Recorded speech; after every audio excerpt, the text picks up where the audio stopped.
Hello, नमस्कार। कैसे हैं आप सभी? आशा करते हैं आप सभी स्वस्थ होंगे और अपना अध्ययन जारी किए होंगे। आज भाई बहन के प्यार का एक पवित्र त्योहार रक्षाबंधन है। रक्षाबंधन की आप सभी को हार्दिक शुभकामनाएं। चलिए आपकी पाठ्य पुस्तक क्षितिज के काव्यखंड से, काव्यखंड के अध्याय नंबर 2 से राम लक्ष्मण परशुराम संवाद नामक अध्याय से कुछ महत्वपूर्ण प्रश्न देख लेते हैं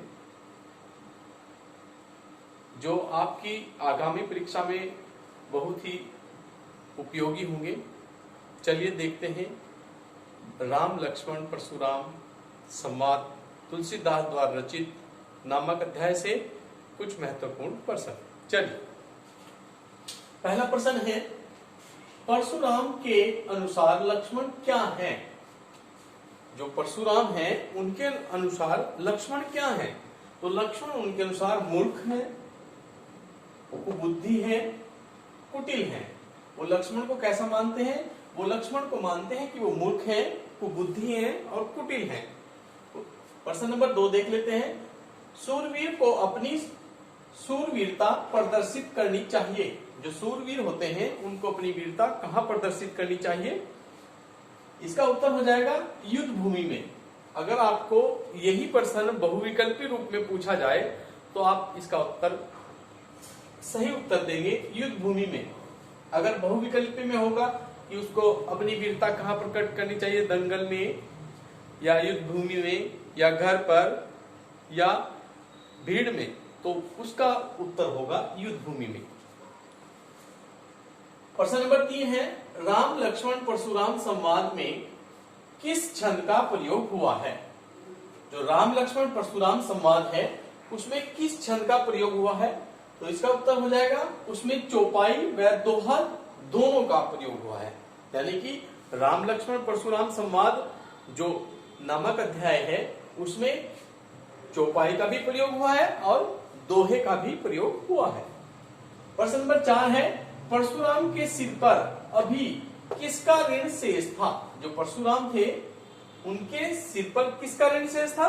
तो उनके सिर पर इसका उत्तर हो जाएगा गुरु का ऋण अभी शेष था।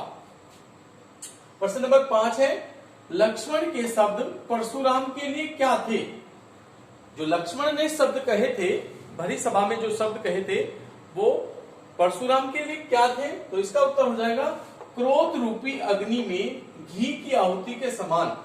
यानी कि वो जो परशुराम जी क्रोधित थे तो उनके समान वो अग्नि में घी डालने वाला काम कर रहे थे। प्रश्न नंबर 6 है, राम के वचन परशुराम के लिए क्या थे? तो जो राम ने वचन कहे थे वो परशुराम के लिए क्या थे? तो इसका उत्तर हो जाएगा जल के समान शीतल। जिस प्रकार जल शीतल होता है, ठंडा होता है, तो राम के वचन परशुराम के लिए शीतल जल के समान थे। प्रश्न नंबर 7 हो जाएगा, इस संवाद में कौन सा गुण है? यानी कि जो राम और लक्ष्मण परशुराम के बीच संवाद हो रहा था उसमें कौन सा गुण है? तो उसके अंदर ओज गुण की अधिकता है। प्रश्न नंबर 8 है, राम लक्ष्मण परशुराम संवाद में किस रस की प्रमुखता है? इसका उत्तर हो जाएगा वीर रस की, क्योंकि उस संवाद में योद्धाओं की बात हो रही है, वीर की बात हो रही है, तो जाहिर सी बात है वहां पर वीर रस होता है।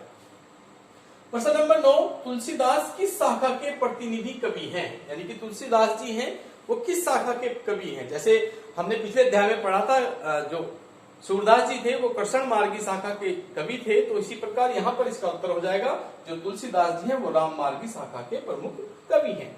प्रश्न नंबर 10 है, तुलसीदास जी ने अपने काव्य में किस भाषा को प्रमुखता दी है?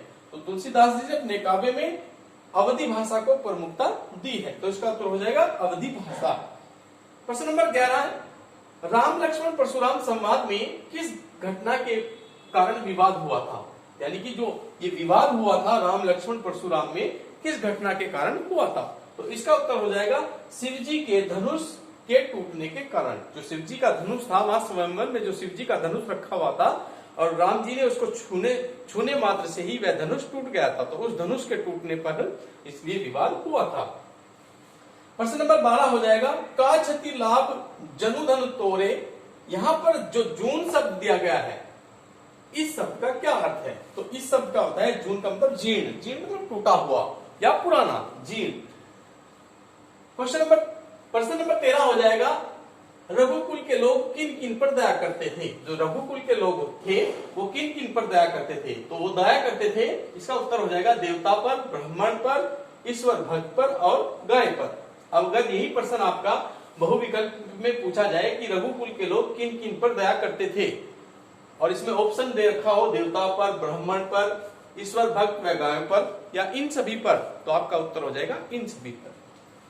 प्रश्न नंबर 14 हो जाएगा, लक्ष्मण की किस बात से परशुराम की क्रोधाग्नि भड़क गई?